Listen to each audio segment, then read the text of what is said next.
This video shows how you can use Microsoft Word to edit a PDF file. Starting with Office 2016, you were able to actually edit a PDF file with Microsoft Word because it will basically translate that document. So I'm going to show how this can be done. This is actually Office 2019. But I'm going to open up that document and it's going to, so you can see the whole thing, show you a little basic, well, not an error, but basically a little pop-up saying that this might take a while depending upon the document and how many images and basically what's in the document, the content of the document. Think of printing.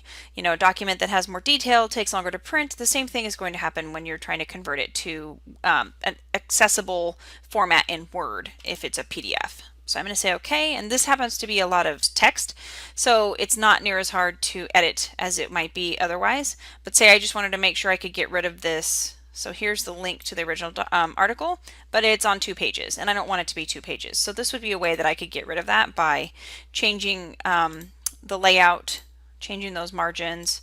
If I make them a little bit smaller, then boom, now I have a document that's still technically a PDF, but that doesn't have 2 pages. It's not going to print 2 pages every time I go to print it, but yet still has the resource, because this is important. I do want people to know where did this article come from, so they know.